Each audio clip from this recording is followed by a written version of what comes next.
Hello, Phil Greenwood here. Today we're going into part one of the series for beginners, and today we'll be looking at the lathes. So if you're enjoying this video, please click the like button and subscribe, as it helps my channel along. So let's get into it. So let's consider things about when you wanted to buy a lathe. How much are you going to use it? Is it going to be just for one or two small projects, or is it going to be long term? If it's long term, so we're spending that bit more money on. Good quality lathes tend to be heavier in weight. This is around 50 kilos, so I mean it's not a bad weight. I've turned larger items on here up to about 14 inches diameter and 2-inch thick, so I mean it'll take a large piece, this one. The motor size is important. The larger the motor, the better power it has, so it can be kilowatts or horsepower. That's important if you are going to be turning larger items. Smaller items you can make do with a smaller motor. The distance between centre is also important, and also the height from the centre there to here is important if you're turning larger items. Some are fixed headstocks, and this is a rotating headstock, so you can swing it round. Very handy for board turning, especially if you're left-handed. It can also be moved along the bed of a lathe as well. So there are a few things to consider when buying it. Spindle size as well. Normally a number 2 Morse taper in the end here where you put your adapters in. But if you are thinking of changing your lathe shortly, just make sure you buy a lathe where you can get, and if you're buying a wood turning chuck and such, if it's got an insert which can be taken out and changed to a different size spindle thread if you change your lathe. If you've not got an insert, it may mean selling the chuck and buying another brand new chuck. Something to bear in mind. So let's have a look now at the different lathes. We've got one. Right, this is bench mounted. The photo I'm going to show you is a floor mounted one, and then we'll go into the individual components of a lathe. Right, so we're going to be looking at the headstock at the beginning on this video. The main headstock here, cover on the back, which allows access to 2 belts. You've got a low speed and a high speed. Low speed is excellent for larger items, and the faster belt is better for the small items. We're talking of, pen turning or finial turning here. Simple speed control here, just by moving that dial there, increases, decrease it, total electronic, start, stop. Would I recommend electronic? Yes, especially if you're turning in regular shaped items, it's certainly going to be better. So that's a headstock. Next we have the tailstock, which is locked by the lever at the back. It does vary from model to model, but that's basically it. This lever at the top locks the quill, which is the part what goes in and out like that.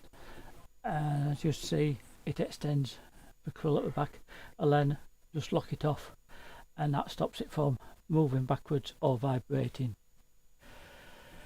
Next part is the tool rest assembly. You've got the tool rest at the top here, which is adjustable by this lever here. You want it just below centre height, but we'll go into that when we're discussing the tools and position for the tool rest. That locks your main part. So that's the tool rest assembly. So let's just talk about speed control of a lathe. With this being variable speed one, this particular model I'm talking about at the moment, I've got a low ratio which I've put this piece of oak, which is 8 by 4 inches, onto the low speed. So I've got maximum torque and the motor's running at an appropriate speed. 800 RPM, roughing slightly, but maybe 1000 to finish it off. To go to a cord pull like this one, which is approximately 1.25 inches by 1 inch, I would be running 3 over 3000, so that would be on the high belt, and it would be a good speed to turn at 3000 because it's down to the peripheral speed. I mean, that can be talked about at another date. But basically, and it is basically, the smaller the diameter of the item, the higher the RPM, the larger the diameter, the lower the RPM. So let's talk about the different sorts of speed control. On this one here, the cornet tower, which you've just seen, is electronic speed control, which is excellent for turning out of shape items and gives you a lot of control. Smaller record one is a belt change one, so you've got different speeds from slow speeds. I think it's got 5 speeds altogether, and that you just stop the lathe, open the cover up, change the belt. As you'll see, there's a bolt which you just undo to release the cover. Here you have 6 pulleys which range from 350 RPM up to 3250 RPM. So very easy. Release the motor. That lifts the motor up to take the tension off the belt. Move the belt over to appropriate pulley. Same at the top and the bottom, make sure they're in line. Drop the motor back down, retension it, close the cover and lock it up again. Finally, you have a mechanical variable speed where you just get hold of a lever on the front and rotate it to a number, and that increases the speed of the lathe. So that's a mechanical variable speed.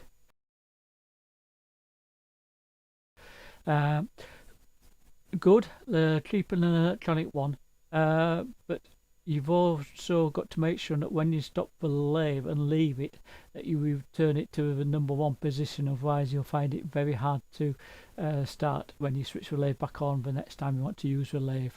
But yeah, they work well.